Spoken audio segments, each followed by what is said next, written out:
Hi hello friends, welcome to back our channel. నేను ఈరోజు మీకు ఒక మంచి టిప్ అనేది చూపిస్తున్నాను. ఇక్కడ నేను ఒక 2 ఆనియన్స్ తీసుకున్నాను. పొట్టు తీసి ఆనియన్స్ తీసుకున్నానండి.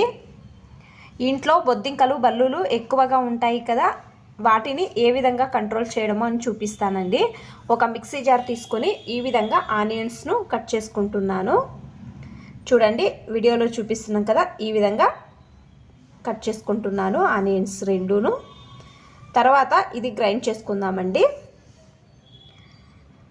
చూడండి, ఇప్పుడు నేను గ్రైండ్ చేసుకొని చూపిస్తానండి. చూడండి, గ్రైండ్ చేశాను. ఇది స్టెయినర్ సహాయంతో వడగట్టండి. నీళ్ళు మాత్రమే కావాలండి మనకు. నేను వీడియోలో చూపిస్తున్నాను కదా, సేమ్ ఈ విధంగా వడగట్టండి. చూడండి, స్పూన్ సహాయంతో ఈ విధంగా అంటే చాలండి, నీట్గా వస్తుంది రసం అనేది. చూడండి, నేనంతా వడగట్టుకున్నాను. దీంట్లో కొన్ని ఇంగ్రీడియంట్స్ వేద్దామండి. ఇందులో మనము వంటకు ఇచ్చేసే సోడా వేస్తున్నాను కొద్దిగా. తర్వాత ఇందులో నిమ్మకాయను తీసుకొని అర్ధము కట్ చేసి తీసుకుంటున్నానండి. ఈ విధంగా రసం పిండండి. చూడండి, ఈ విధంగా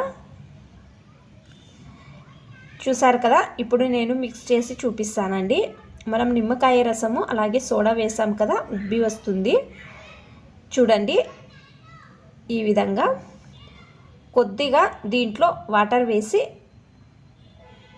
బాగా మిక్స్ చేసుకోండి. చూడండి, ఈ విధంగా నేను ఈ లిక్విడ్ను గ్లాస్లో తీసుకుంటున్నాను. ఎందుకంటే బౌల్లో వేయడానికి స్ప్రే బాటిల్లోకి కాదు కదా, అందుకే గ్లాస్లో తీసుకుని స్ప్రే బాటిల్లో వేసుకుంటున్నాను. చూడండి, ఈ విధంగా మనము ఏం చేయాలంటే, ఇప్పుడు ఎక్కడెక్కడ బొద్దింకలు బల్లులు తిరుగుతాయో అక్కడ స్ప్రే చేయండి. సిలిండర్ దగ్గర, టైల్స్ పైన ఈ విధంగా స్ప్రే చేయడం వలన బల్లులు బొద్దింకలు రావు. ఈ విధంగా లిక్విడ్ రెడీ చేసుకుని స్ప్రే చేయండి.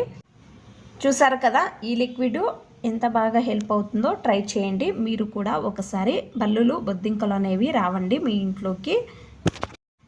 మీకు ఈ టిప్ ఇష్టమైతే ప్లీజ్ ఒక లైక్ చేయండి. ఇంకా ఎక్కువ మంది నా ఛానల్ని సబ్స్క్రైబ్ చేసుకోకుండా చూస్తున్నారు. ప్లీజ్ సబ్స్క్రైబ్ చేసుకోండి. Thanks for watching. ధన్యవాదాలు.